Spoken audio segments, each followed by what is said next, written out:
Armed Forces Radio invite you to sit back and enjoy another strange story by The Whistler.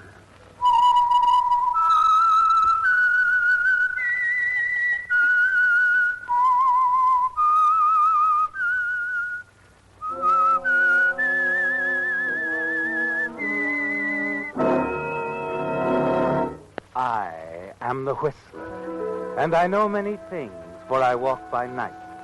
I know many strange tales hidden in the hearts of men and women who have stepped into the shadows. Yes, I know the nameless terrors of which they dare not speak. And now for the Whistler's strange story, A Matter of Time.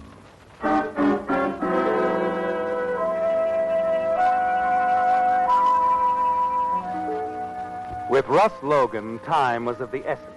He'd always been a most meticulous man. Minutes meant money, and appointments, to his way of thinking, were made to be kept. Through the years, you've become even more so, haven't you, Russ? You're careful, almost calculating, and certainly ever alert for opportunity. Despite the kidding you've taken from your business partner, Jim Kendrick, and even your wife, Jean, precision and time in all matters have remained almost an obsession. Tonight, riding with Jean and Kendrick in his big chauffeur-driven car, you sit very quietly, grimly amused that a matter of carefully planned minutes will mean another opportunity to you. And a thin smile of anticipation crosses your lips as the car swings in the winding drive of Jim Kendrick's home in Coldwater Canyon. Russ, dear, you're awfully quiet. Restaurant food disagree with you? Russ, your wife's talking to you. Sorry, Jim. Penny, for your thoughts. I think you've been dreaming about everything we've been saying. I'm sorry. Maybe if we get onto the subject of nightcap. How about it? Sounds good to me, Jim. You see, Gene, we've hit on something that interests your lord and master. A nightcap will pick us all up. Sure. Oh, stop right here, Nick. Yes, sir. Here, let me give you a hand now. Thanks. You can put the car in the garage, Nick. Mr. and Mrs. Logan have their own car. Right, Mr. Kendrick. Oh, come on, folks. Now, you see, Russ is looking at his watch again. Afraid you'll miss an appointment in the morning, darling? What's the matter? Russ, with all your clock watching, you'd think you weren't a member of the firm. Jim, I keep telling you, you ought to rig up a time clock for Russ. Let him punch in every morning. Okay.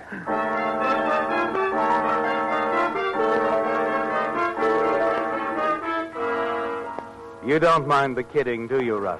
Not in the least. And you've a reason for glancing at your watch.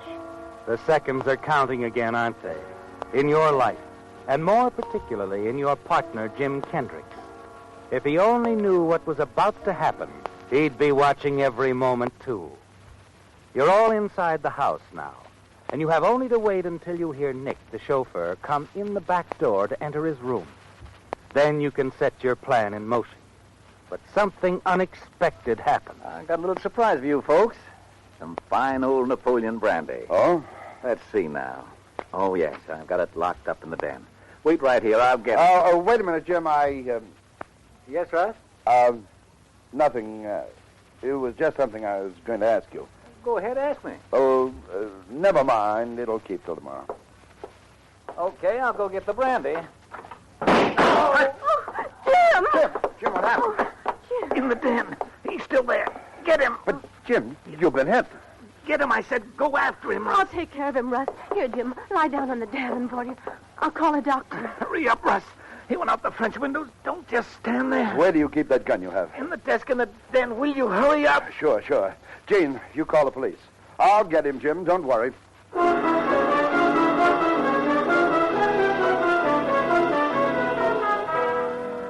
It's infuriating, isn't it, Russ, that everything had to be spoiled by a simple break in the routine. Jim's surprise, the bottle of Napoleon brandy. It sent him into the den before you wanted your plan to go into effect, before Nick, the chauffeur, had time to get inside the house to his room. And now, racing around the side of the house, you hope that Nick hasn't caught the killer. You're furious that things didn't go according to schedule.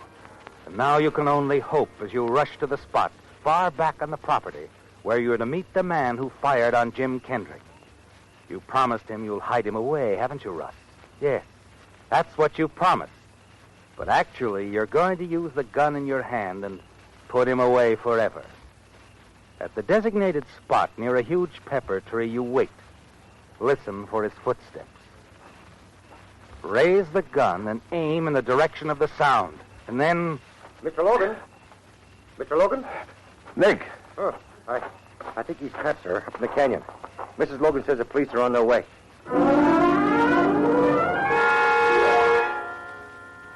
You're terrified now, aren't you, Russ? It's going all wrong.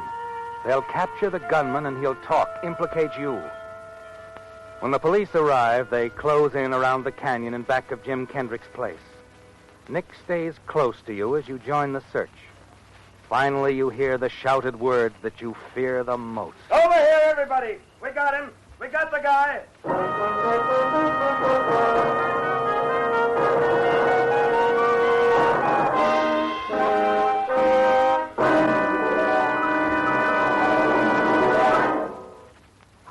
This is Alfred Hotchkiss speaking. Vaudeville is dead, and well it should be, for I have just discovered that for 200 years it went under a false name. The whole sticky mess began with a chap named Olivier Basselin, who lived in Normandy in the 15th century. This Basselin fellow wrote songs which poked fun at current events and brought him a fair amount of fame. Since he lived in the valley of the Vire, or as it was said in 15th century French, vaudeville, his compositions were called vaudeville songs. Naturally, his ballads worked their way to Paris. But the Parisians botched the whole thing. They started calling Basselin's creations vaudeville songs. This meant, of all things, Valley of the City. Plays that used such songs were called comedies with vaudeville. Later, Americans borrowed this incorrect term vaudeville to identify the kind of variety show that played the palace. And so, you see, no one should be downhearted because vaudeville is dead. It never existed at all. During all those years, it was really vaudeville. My word.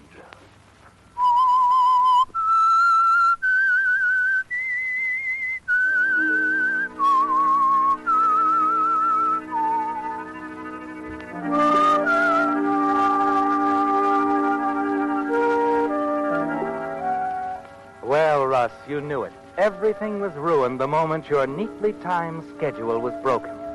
A bottle of Napoleon brandy. If it hadn't been for that, Jim Kendrick wouldn't have entered the den quite so soon. There would have been time for Nick, his chauffeur, to have returned to the house. And the gunman you had hiding in the den would have had time to get away and reach the spot outside the house where he was to meet you without being seen by Nick. But it's gone wrong all the way. And now it seems the gunman has been caught. You haven't even a chance to run for it because of the presence of the police. Well, we've got him, Mr. Logan. Fine. Fast worker. The chauffeur here got a good look at him when he ran out of the house. Says he can identify him. Is that the man there? That's him. How about it, Nick?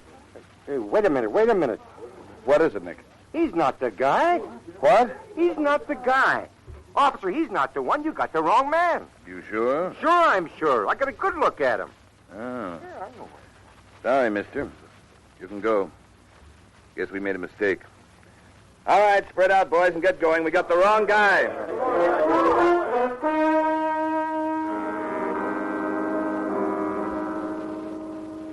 It's almost too good to be true, isn't it, Russ? That your gunman escaped, somehow evaded Jim Kendrick's chauffeur, Nick, and the police. And for the moment, at least, you're in the clear again. But you're still worried, aren't you? Nick said he got a very good look at the gunman. Maybe he'll realize soon that he's seen him before, and he might remember where. The little bar near your office. That's where you planned it all, isn't it, Russ? Yes. When the police leave and you're back inside Jim Kendrick's house, you learn from your wife that your partner's wounds are not serious. Oh, he's going to be all right, Russ. They took him to the hospital in a police ambulance, but the doctor said he wouldn't have to stay there long. But we better get on home, Jim. All right. As long as Jim's okay. Whoever did it got away, I guess. Yeah, he got away.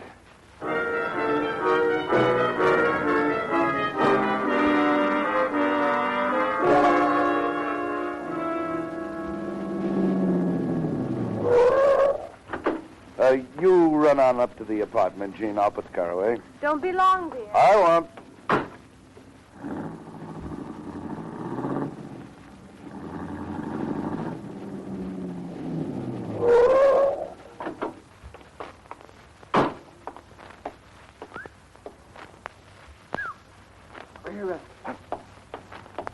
Frankie, what are you doing here? Where else would I go? What went wrong? I thought you said I know what I said. Kendrick went in there sooner than I expected. I couldn't stop him. And that chauffeur saw me. I know he did. Yes, he saw you. Gave the police a description, too. Look, you said you'd hide me out. I would have.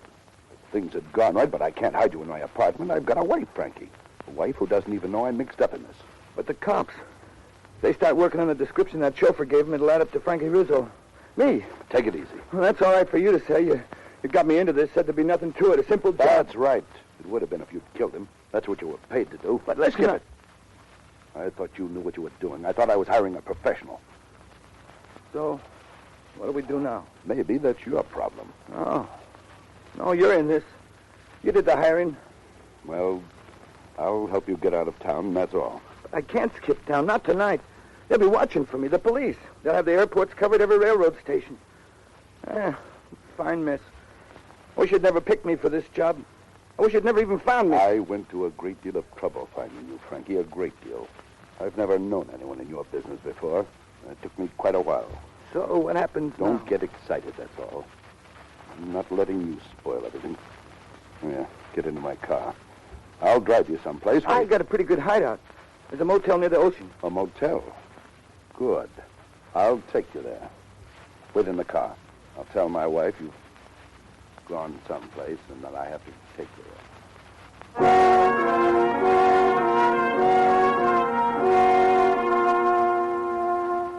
You have to help him, don't you, Russ?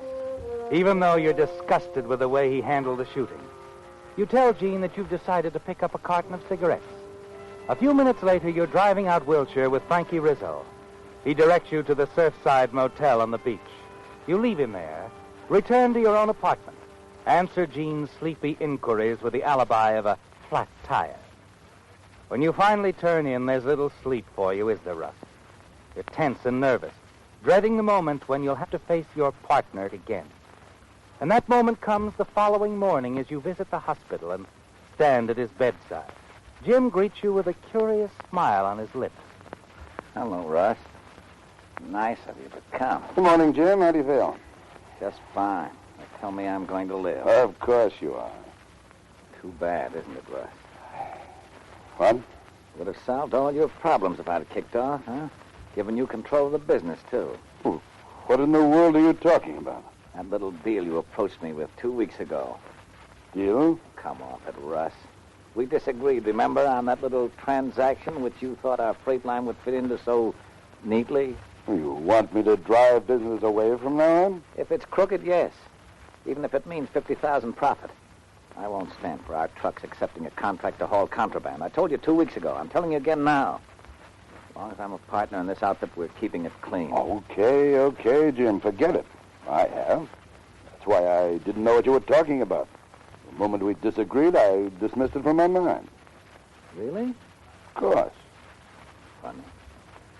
Maybe I misjudged you, Russ. I actually found myself wondering if that little shooting at the house didn't just have something to do with your plan. Well, that's too ridiculous to dignify with an argument. So we won't argue.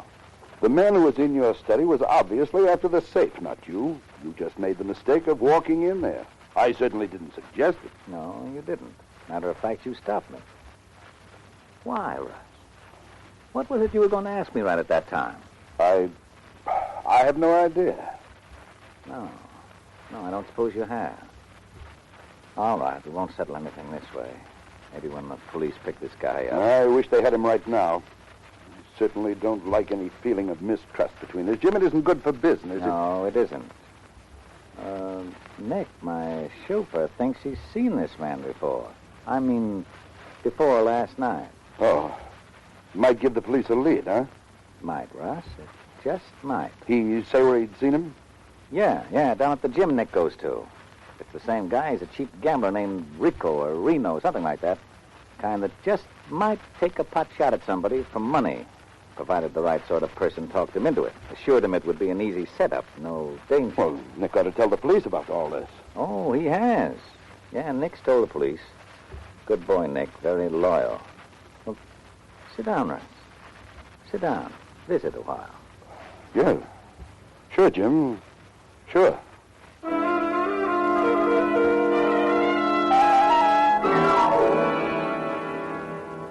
You struggle to control the nervousness, the fear that builds within you, don't you, Russ? Try to chat casually with Jim about the business during the next few minutes. He knows, doesn't he, Russ? Yes, you're certain Jim knows you hired someone to kill him. You're glad when your visit comes to an end. You hurry out of the hospital and back to your office. Then that afternoon, there's a phone call for you. Hello, Logan speaking. Hello, pal. Look, this place is giving me the willies. I want to get out of town. If you'd listened to me last night. Okay. So now I'm taking your advice. Look, Frankie, I'd rather talk this over in person. I'll be out there in about half an hour, okay? Okay.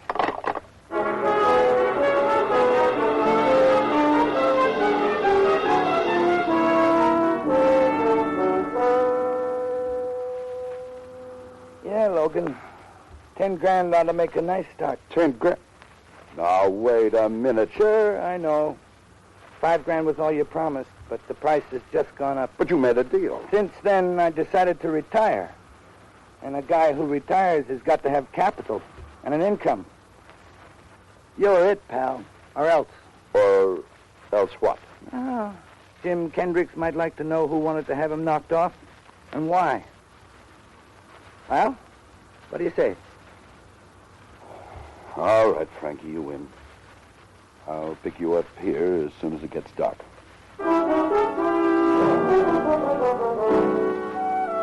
After you leave Frankie, you return to your office, sit for nearly an hour thinking things out, and finally you reach a decision. By the time you arrive at your apartment, you know exactly what you're going to do. Jane? I'm in the bedroom, Russ. Oh, home early, aren't you, darling? Yeah. You going out? Uh-huh. Stella and I are going over to Westwood to a cocktail party at Ruth Taylor's. Oh, mind fixing your own drink, Russ? I'm rushing. I think I'll skip the cocktail. Oh. Headache? Yeah, sort of. Short nap should fix it. Oh, darling, before you get yourself comfortable, you mind doing something for me? Run down to Stella's apartment. What for? Well, she's loaning me a pair of stockings to match my new dress. I couldn't get the shade I wanted. Okay, I'll get them. Oh, Jean. Yes? How long are you going to be gone? Oh, I don't know. A couple of hours. Well, you haven't forgotten we're going to the Andersons for dinner tonight. They're expecting us at 8, and I don't... You don't want to be late. I know. I'll be back by 7:30 or so. Well, never mind the or so. Make it 7:30 sharp. I'll meet you down the lobby.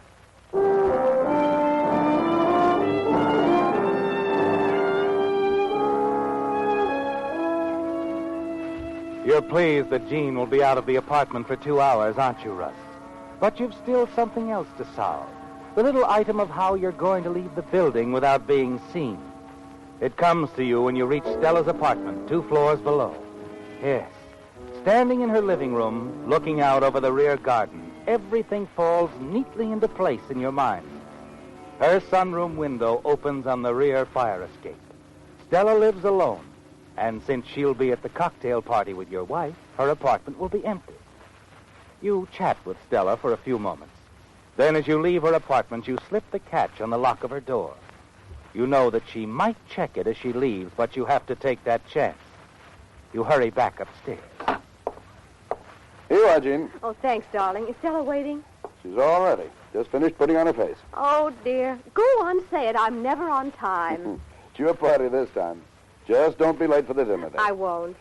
I think I'll stretch out for a while. All right, darling. I'll be on my way. Oh, Jean, Yes? on your way out with Stella, tell the clerk downstairs I don't want to be disturbed. No phone calls. I'll tell him, darling.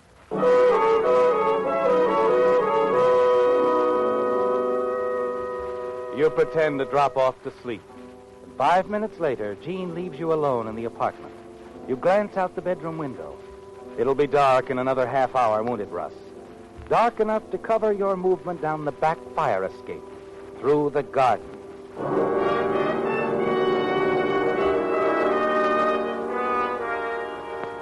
It's 6:55 exactly when you again slip into Stella's apartment.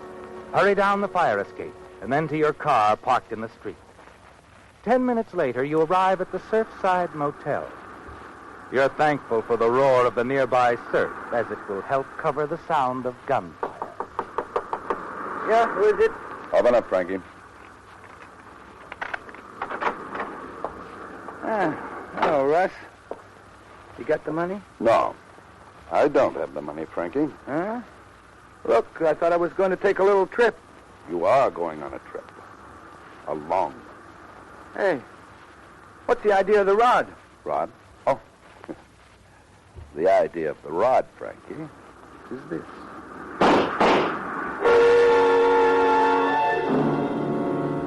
As Frankie Rizzo crumbles to the floor, you whirl and race back to your car parked in the alley. You're about to pull away when a police car stops in front of the motel. 2 officers get out, followed by Nick, Jim's chauffeur. You watch as they stroll toward the motel office. Then when they're out of sight...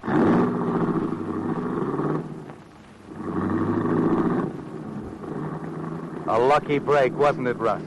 If you'd been only a minute later, they'd have caught you.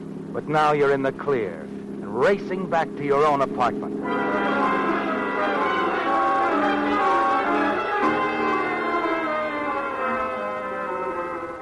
It's 25 minutes after 7 when you slip back into the building through Stella's apartment. You sprint upstairs to your own floor, take the elevator from there to the lobby. Chat for a moment with the desk clerk until Jean arrives. Oh, I'm sorry, darling, but really, I'm only a few minutes late. See what I mean, Fred? Women, never on time. Oh, I know I'm late, dear. That's why Stella let me out in front. Don't be too hard on Mrs. Logan, sir. It's only 7:32. Why, if it was my wife, well, she always does... Oh, excuse me, sir. Yes, sir? I'm Lieutenant Westham, Homicide. I'm looking for a Mr. Logan, Russ Logan. Mr. Logan? Why... I'm Logan. What is it, Lieutenant? I'd like to ask you a few questions, if you don't mind. Of course. In private. Oh, let's go up to my apartment. Do you mind if my wife... No. Come along, Mrs. Logan. I'll ring for the elevator. What's this all about, Lieutenant? Just routine questioning, Mr. Logan. Where were you this evening between 7 and 7:30? In my apartment. I came home this afternoon around 5. My wife and I were just about to leave the building when you walked in. I see. You were here then since 5? The desk clerk will verify that. Only way out of the building, you see it through the lobby. Of course, there's always the fire escape. Well, our apartment and fire escape are on the front of the building. I could hardly leave the building that way without being seen, Lieutenant. See here, I wish you'd tell me what... Nothing to get worried about, Mr. Logan. As I said, it's just routine. We have to follow up all leads. Leads? In regards to what? Murder. Murder? Oh, Russ. We've been checking on a man named Frank Rizzo. Your partner's chauffeur, Nick Bemis, thought Rizzo was the man who took a shot at his boss. Well, I still don't see where We that... checked all of Rizzo's old hideouts. The Surfside Motel was one of them. Only when we got there, he'd been shot. Oh, how dreadful. Well, shouldn't you be discussing this with my partner? Rizzo had your phone number scribbled on a piece of paper, both your home and office number. That's why we came here first, Mr. Logan. Going up, Mr. Logan? Oh, yes. Lieutenant, this is ridiculous. I was in my apartment all afternoon, since 5 o'clock. You can check with the desk clerk and the elevator boy here. Well, that's right, officer. I just took Mr. Logan down a little while ago. I see. This way. Our apartment is just... I don't think I'll hold you any longer, Mr. Logan. Very well, Lieutenant. I'm sorry I flew off the handle that way, but... Sure, I understand. Well, long as we're up here, how about having a drink with us? Oh, thanks, no. But if you don't mind, I would like to use your phone. I want to put in a call to headquarters. Then I'll be on my way. Don't mind at all, Lieutenant. Come ahead.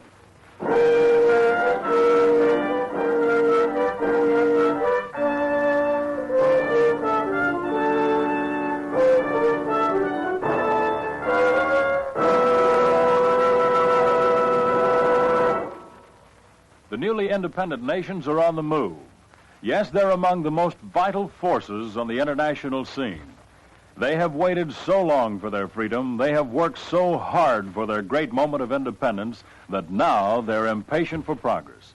These new sovereign states are impatient to make their countries self-sufficient, to improve health standards, to educate their citizens. Surely this surge of the former colonial possessions is one of the most heartwarming developments in recent years. Because as each new country emerges, it means that the world community is enriched by another peace-loving member. The newly independent nations have contributed to a lessening of tensions in the Cold War by speaking often with a voice of reason and moderation. The United States applauds the fine work accomplished by these young countries, both in their own boundaries and throughout the world.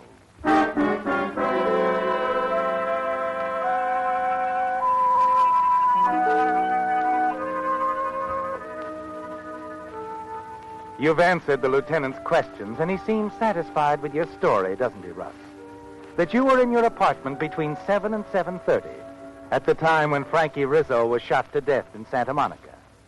Yes, you're certain you're in the clear now, as you, your wife, Jean, and the lieutenant walk down the corridor to your apartment door. Come on in, Lieutenant. Why, Russ, that sounds like the electric alarm clock in the bedroom. The alarm. I said it before I left. I was afraid you'd oversleep, and I know how fussy you are about being late. I'll turn it on. Just a minute, Mr. Logan. I'll do that. I've got it, Lieutenant. I'll take it, if you don't mind. I thought you said you were here in your apartment between 7 and 7:30, Mr. Logan. Why, yes. This electric alarm clock was set for 7 o'clock. It's been ringing ever since. Russ. Well, how do you explain it, Mr. Logan? Why, Look, Lieutenant. I can explain it, Logan. Because you weren't here to turn it off. Now, wait a minute. I told you... I think you'd better come down to headquarters after all. A hand paraffin test will tell us if you fired a gun recently. And if you have, we've found our man.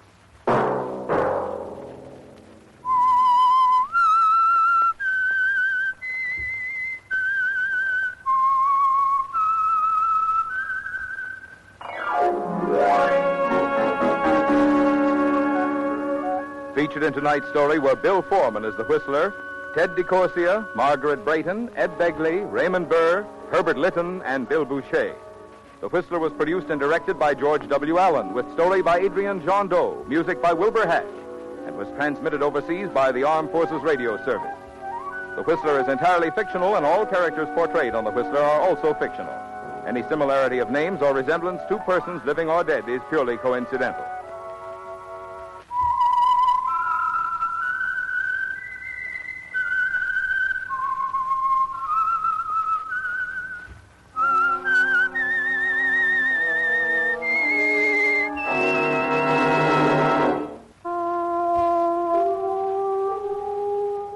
Tune in again next week at this same time for The Whistler. The Whistler has come to you through the worldwide facilities of the United States Armed Forces Radio and Television Service.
You've been listening to the OTR Gold Network.